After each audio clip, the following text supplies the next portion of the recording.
Hi there, if you're into the history of Phoenicia, then you may or may not have stumbled across a topic about the color purple. I know, it may just be an ordinary color to a normal person. But for those who don't know, purple was a luxury color that only the elites in society could afford, a luxury similar to how Japanese toilets are seen by an average guy living in the Western world, and much like a toilet that comes equipped with a water fountain setting, purple was extremely rare to come across and even own back in the day. Which gave the color a reputation associated with wealth, power, and even royalty. But why was purple so gosh darn rare and expensive?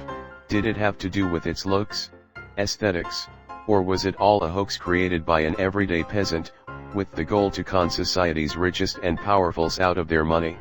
Boy, I wish the last one was the truth, because that would be fucking hilarious. The tale of purple's rarity comes from Phoenicia, as mentioned earlier. In the 15th century BC, two cities known as Sidon and Tyre were incredibly popular for exporting purple dye, which they were able to produce from these sea snails, called spiny dye-murex. I'm going to ignore that and just call them the seashell snails, because it rolls off the text-to-speech better, plus, they look exactly like a seashell. The dye that comes from the seashell snails had became known as Tyrian purple, and this is what it looks like. The process to get the color was not only extremely time-consuming, but also very expensive. It took many days, if not weeks, of cracking shells, boiling snails, extracting glands, putting the snail juices into bowls, and waiting for this juice to be bleached enough by the sun, so that the desired shade of purple was obtained. I suppose the juice changing color makes it worth it though. It sounds like a prehistoric form of LED lighting. Instead it only cycled through the colors once, and took forever to redo the process a second time. The final product of the Tyrian purple became a prized good from Phoenicia, so much so that it was a major factor contributing to the maritime empire's wealth, but at the cost of this purple popularity, the seashell snail's local population wouldn't last very long, as it took thousands of them to make an adequate amount of Tyrian purple. To be a little more specific, it would take around 10,000 seashell snails to create just 1 gram of the stuff.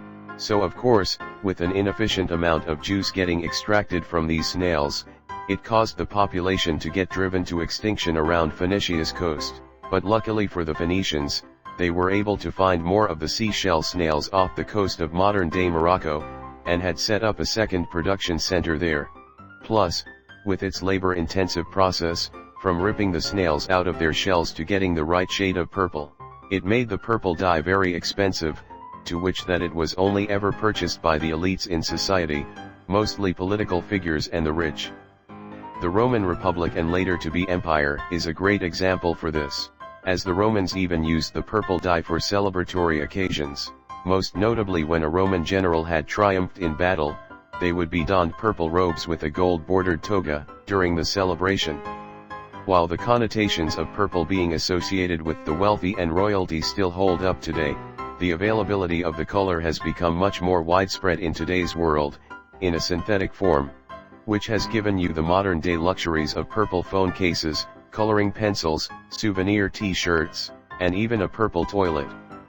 And that is how a simple color like purple became known for its rarity and rich taste, all for an extremely long-winded task, and thanks to the selfishness of the seashell snails not producing enough juice to help make the dye easier to create. Anyways, that's all for now, and as always, thanks for watching.